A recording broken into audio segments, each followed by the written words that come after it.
This week on Media Delta, Street Fighter II, the animated movie. Yes, the one with the shower scene that caused every other fighting game OVA to have a shower scene. Hello, and welcome to another episode of Media Delta. We have a pretty big one this week. Something that I think is probably actually, for like the first time in a while, we actually have something that's considered like a really good um, actual video game adaptation.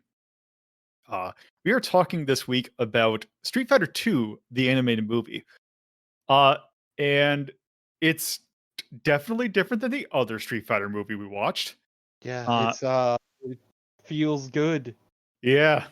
Um, and also, due to some weird scheduling and other issues, please introduce yourself, one person who is Uh, conversation. it is I, Torpotypus, the voice of the masses. Yeah, it's going to be it's just going to be back and forth between me and Torpo this episode, which I didn't plan on, so this is going to be fun. I Um, mean, it was bound to happen eventually.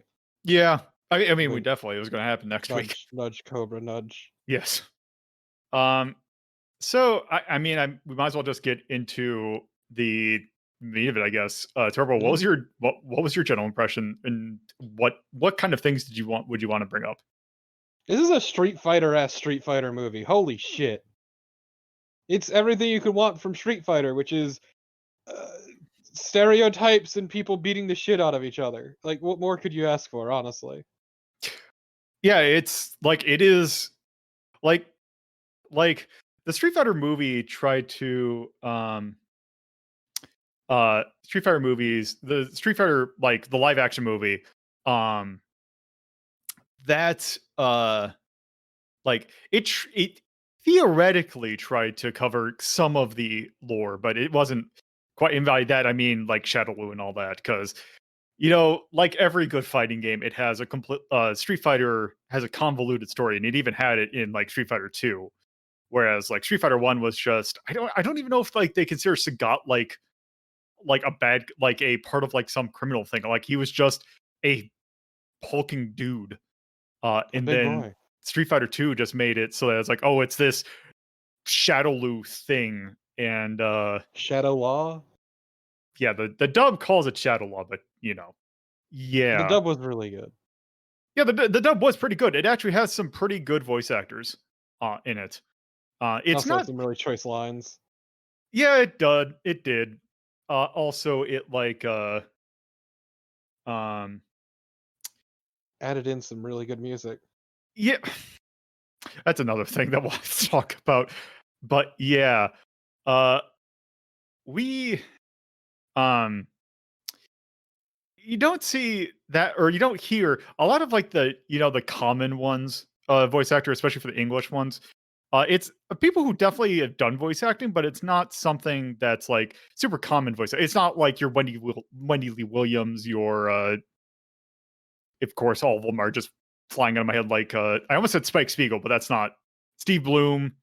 You don't hear them. It's actually kind of it's nice not to like hear just the same voices. Although the one thing is, I did recognize one guy that appeared in a Go-Go 13 movies, which at one point we'll have to talk about that, and that's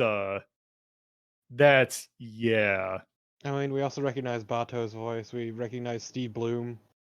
Oh, right, Steve Bloom. Of course, I used the one example that was actually in this movie. But wait, was Steve Bloom in this? Pretty sure he was. I don't see him listed. Fuck, maybe he wasn't. Shit. Maybe I'm confusing with something else. I do know there was the dude who voices Bato, though, and he voices Uh, E Honda. yes, Patrick Gilbert, or listed as Patrick Gilbert, but Richard Epcar is in fact in this movie, voicing E Honda. Also, there's the guy who voices Ken sounds incredibly like the guy who voices Proto Man in the Mega Man cartoon. Mm-hmm. I forgot what that voice actor's name is. But yeah, it is definitely one that's actually trying to stick to the plot of Street Fighter 2. Specifically Super Street Fighter 2, which I know technically we have not ranked yet, but it's Street Fighter. You know, It's It's an like Mario. expansion on Street Fighter 2, so It, it's it's Street like it's Fighter like 2. Mario. You know where these things come from. Mhm.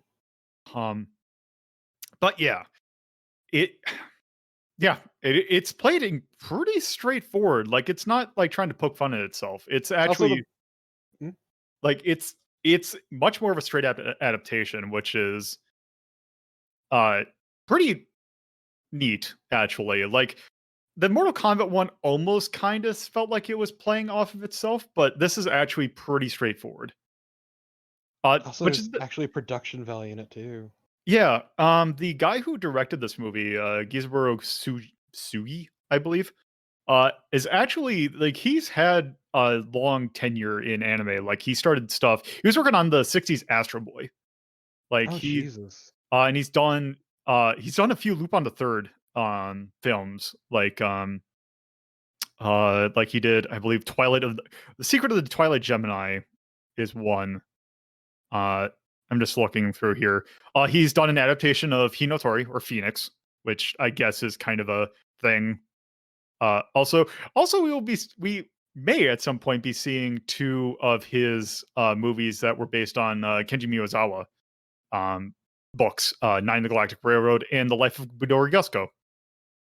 Um, but yes, so you have someone who has done pretty high level work doing Mhm. this, which it definitely does not feel like it feels definitely a step above an OVA. Um, so yeah, that's nice for a change. Yep. But what were you gonna say earlier? Or what was it in relation to? Fuck. I forgot. But Either way. Yeah, no, it's pretty early. Also helps with the plot itself. It tries to keep pretty light. yeah, like it's basically Bison's up to shenanigans. And like the movie it's actually really weird. Like Cammy is in the movie for like 10 minutes. She kills a politician, then gets arrested. Yeah, and that's it. They also interrogate her. Don't forget that. Yep, there's also that. But it's that's it. It also helps the fact that the framing of this movie actually, weirdly makes it kind of makes sense in terms of like proper good guy bad guy quote unquote lore. Like the Street Fighter 2 had the like if you consider who's good and who's bad, it mixes it all around. Like Geef is technically on the good guy side, and like yeah, like people are generally like on the right side. The only weird one that I could think of is I can't remember if T-Hawk is T-Hawk was a bad guy. he's a bad guy in this, but I can't remember if he's a bad guy in overall. I don't think he is. I But don't know, but you don't want to think of him that way either. yeah, no, actually, no, he's definitely a good guy because he wants to get his land back that was taken over by Bison. Mm. Yeah. They also had DJ as a good guy in this one, which He is appeared for like 2 fucking he'd be like seconds. 2 seconds, like Fei Long did. Like, Wait, who voiced DJ? that was John Hammond. Oh wait, Uh, that was Bo Billingsley. Okay, I see a problem with this voice list is that it lists what they were listed as. Okay, so let me actually go back and see. Oh, okay, excuse me. Uh, Steve Bloom was in this. He voiced T-Hawk. He was yeah, listed. Why did? Okay, Wikipedia. Why do you list that? Why do you do this to me? So I mean, it does have more uncommon voice actors. So yeah, um, yeah, that's really weird. Why to do that? Nonetheless, but yeah, like DJ is a good guy. Blanca and Geef appear for like a side scene, and they were not like any yeah. main part. I will say this movie is pure fan service, and so a lot of characters just appear just long enough to do their special, and Yeah, then they're we'll gone.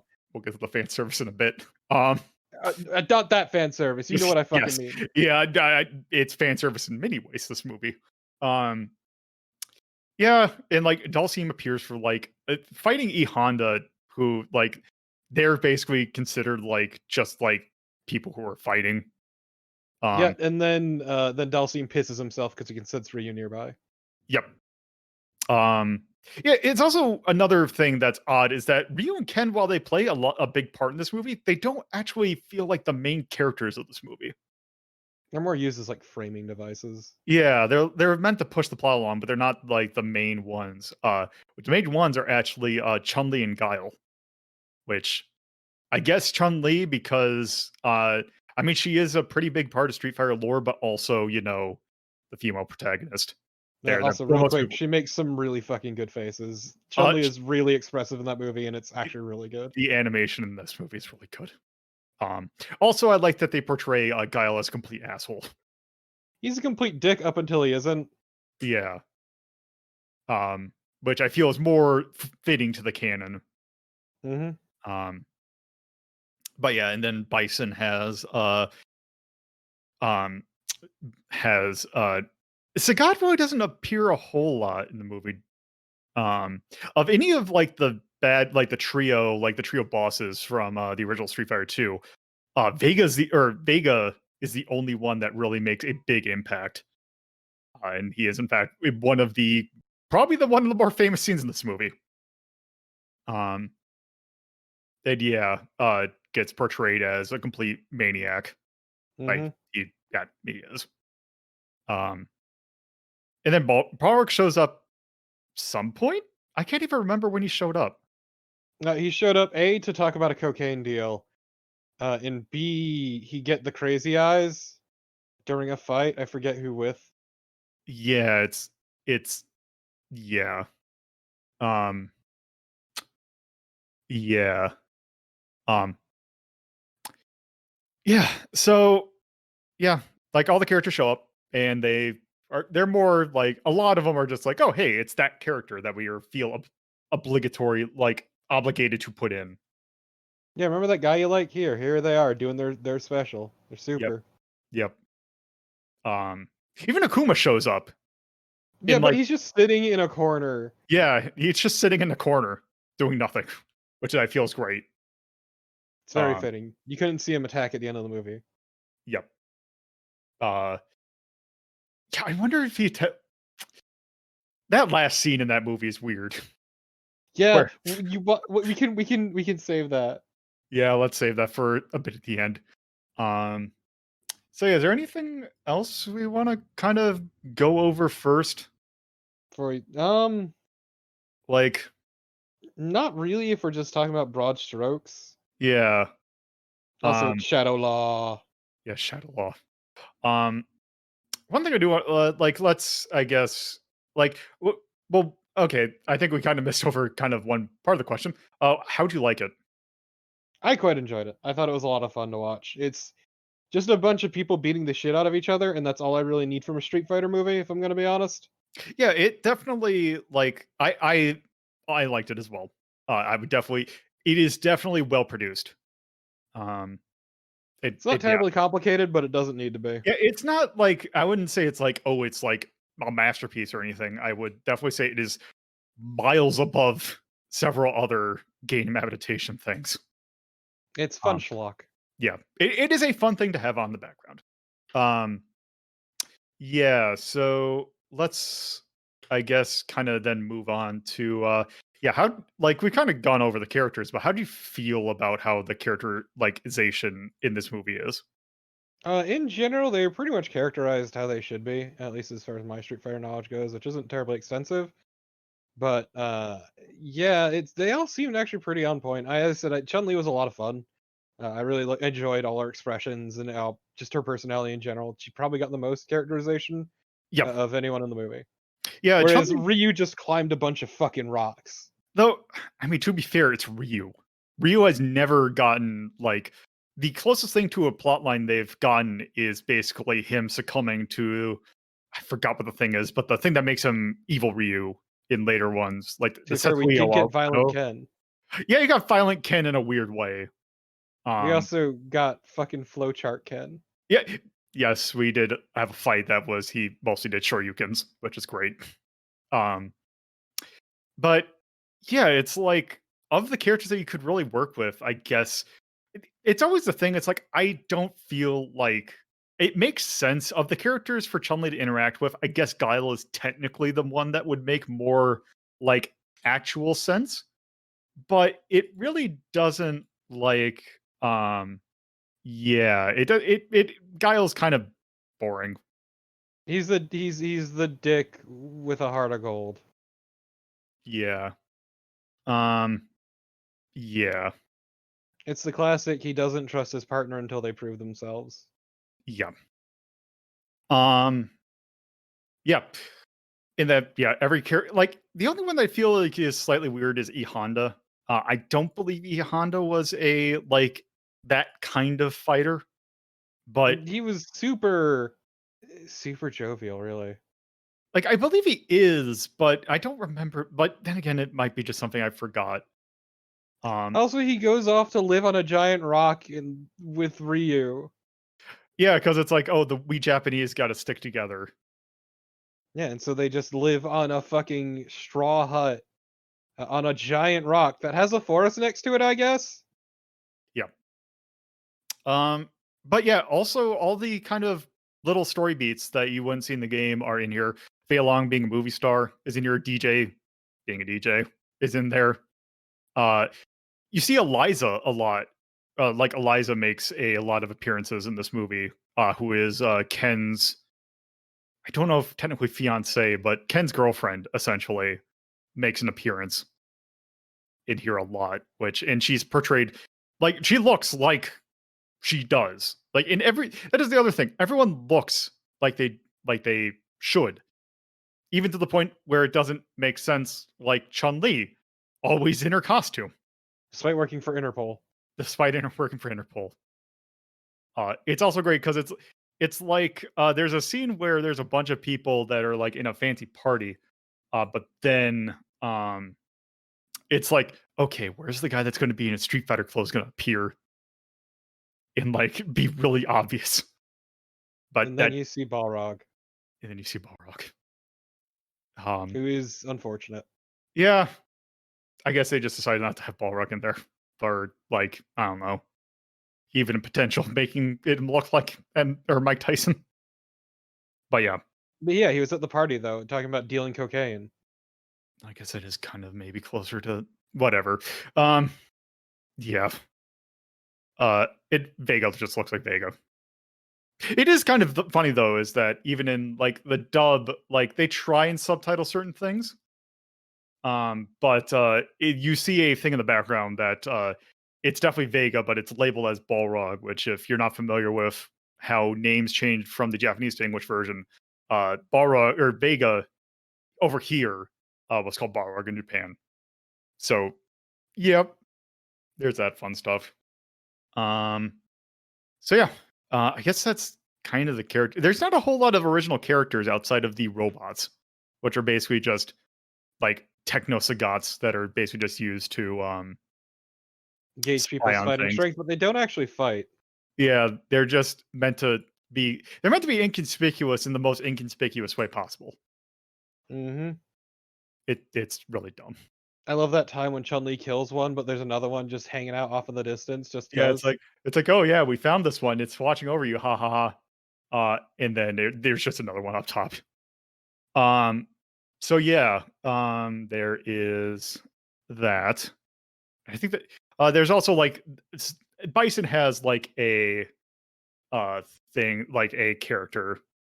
Um, Bison like is Bison. No, Bison had a like a sidekick thing as well, who kind of doesn't really do much. Mhm. But yeah, that's kind of the characters in this. Um, so I guess kind of a question. Like, do you feel overall that the characters like felt good? Yeah, they were pretty consistent actually. Yeah, I also And agree. they did what they were supposed to do and acted how they should act, except for T-Hawk. Except for as a T-Hawk main in Street Fighter 4, that especially annoys me. But Just wounds you. yes, poor T-Hawk does not never gets the recognition he deserves. T-Hawk got done dirty. Yes, they should do like the rumors and just in the net in Street Fighter 5 they vote him and just give him a gun because Finally. that was a rumor that's been since Street Fighter 2 is that if you do a special input he would just bring out a gun. Behold violent T-Hawk. Yeah. So and I guess next question I've written down. How do you feel? How do you feel about this compared to live action Street Fighter? Oh boy, this is a lot more consistent. Yeah. Yeah, this definitely feels like it's aiming to be Street Fighter, whereas the live action movie is like vaguely Street Fighter. It yeah, it's like it's Street Fighter live action one's Street Fighter-esque. Like The it's names are almost there. it's like a parody almost. Like it's like it's not meant to be like a Street Fighter film, it's meant to be it's like a I don't wanna say like I don't wanna say it because I don't wanna reduce it to that level, but it's like a Robot Chicken or like some sort of sketch about Street Fighter rather than a Street Fighter thing. It does. It feels like a weird stereotype of Street Fighter. You're right. But this actually feels like a Street Fighter movie, Yeah. much more than live action. Whether or not I guess we'll talk about that when we actually rank this, but, I like, if you were to give me both films in general, I feel like this is just a more general watch, but Street Fighter live action one hits very particular spots that you if you're in the mood for it, I would definitely watch that. Certain garbage charm. Yeah, where this is just, oh, it's a general it's like a general movie. Um, uh, and yeah, did this make you understand Street Fighter lore at all? I guess as much as this movie can. Taught me that Chun Li and Ken both have terrible taste in music. Yeah, let's just talk about the soundtrack, for a That's bit. okay. Before we talk about the soundtrack, let's get it taken care of. We were talking about the fan service earlier. Yeah, There is a very detailed shower scene with Chun Li in it. Chun Li, actually, uh, Chun Li. yeah, it's also great because, that actually started a trend. That one scene, which this movie is kinda notorious for, uh, actually started because, there was OVAs on a bunch of other live act or a bunch of other fighting games. This one's kind of credited for making it so that all those fighting games have OVAs have a scene similar to this. I know Tekken has one. I believe, one of the Fatal Fury ones has one. Wouldn't surprise me if Art of Fighting had one. I don't think I don't think Samurai Showdown did. But I'm also pretty sure that, trying to think who else. Um, yeah. Uh, yeah, I can't think of anything off the top of my head, but I know that it started a trend. Um, and it just felt weird. It did. It doesn't help that right after that shower scene is when Chun Li gets attacked by Vega, Yeah, where it he slowly tears apart her clothing. it's yeah. Uh, because also the fact that she is like barely dressed also makes it so that there's a lot of panty shot scenes, but Yeah, bra, it makes it panties, and for a shirt. for my the thing I will give that scene is that it makes sense for Chun-Li to do that. Like with her attacks, like you kind of can't shoot it in a way that doesn't give you those. No, but there was definitely some It, emphasis. there's definitely emphasis, but I think it was about 50-50. Yeah. Also, it gives it a tone which I don't know if they were applying for that. It was a more than just like a killing assault, but uh, that has been so. Uh, if that is something that would bother you, there like it's not never explicitly mentioned, but there has been people who refer to that scene as a potential sexual assault. Doesn't help that what is it? Bison even mentions how Vega is fucking awful. So I think it's mentioned. Like I believe the word sadistic was used, Hmm. so it that is one thing to consider. Um, so there's that. Also, the other thing we mentioned is that in the U.S. version of this thing, uh, the soundtrack was changed, and it's interesting. Um, let's see. I have the soundtrack listing right here. Let's see. We have Corn's Blind, Alice in Chains, Them Bones, uh, Yep, which nobody in the call knew except for me. uh, Israel's Son by Silverchair, which is a band that I have never heard of, or not. I definitely have heard of it. My brother actually really liked that band, but it's not one that I've heard in decades. And then you have In the Nurseries, a Hallucination, the Dream World mix, Black Slash Note, Evil Dancer, K KMFDM's Ultra, uh, Smokin' Suckers with Logic, 'Cause I'm Like That, and in Intermix's Mantra, which is Also, the corn song is the credits theme. yes. Uh, it's actually great because I'm looking at like the Japanese soundtrack looks like it was actually like some of the music was composed by Alpha Laia, which is Capcom's actual sound team. So it actually had a more like true to form soundtrack, which I have not heard that version, so I don't know how it is. But the English version makes it really interesting. Um. So yeah, is there really anything else to talk about? Not really. I think we covered pretty much everything. Yeah, because the thing about this movie, it's a good movie, and It's a good movie, but it's not much to it. it's like, hey, it's Street Fighter, but you It's can watch Street it. Fighter. Yeah, it's got a lot of fighting. Oh yeah, also there was don't forget how your boy Bison fucking brainwashed Ken into violent Ken. Yeah, that part was weird. Oh, also, there is actually two things I do want to talk about in terms of things that are associated with the games. Hmm. So the beginning scene of this movie is Ryu fighting Sagat in a stormy field. That there are actually a few stages in later Capcom fighting games. Like I believe I want to say SNK versus Capcom Chaos has a stage that is roughly like that. And also certain versions of Street Fighter 2 also have that stage. Um, God, I think there was a version of Street Fighter that Bear was streaming that actually had a stage that was an homage to that, and it was really bad looking. Oh, Street Fighter 5. Street Fighter 5 has a stage that is like it. So that scene gets referenced. The other one that is also referenced is actually in Street Fighter Alpha.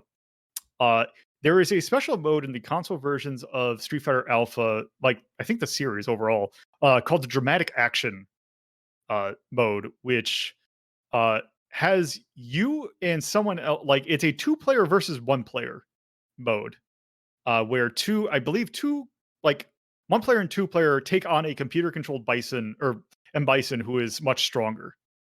That is meant as a reference to the last scene in that movie. So yeah, this movie did have an impact on the actual games a little bit. Neat. Um, but yeah, other than that, there really isn't anything else to talk about, which is not a bad thing, but it's just yeah. Um, so I guess we can go on to rank this. Yeah, sure. All right, so we're gonna rank this with our 1 to 21 scale. One considered absolute mastercraft, and 21 considered don't even bother. It's not even fun to watch garbage. So I guess we'll do it like this. Torpo, what would you put it at?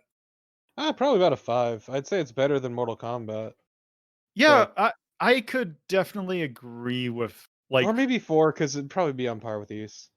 yeah, because I'm looking at it like I definitely would say I enjoy I feel like this is a more coherent thing than Mortal Kombat. Mortal Kombat's good, but I feel like this actually is put together a little bit better.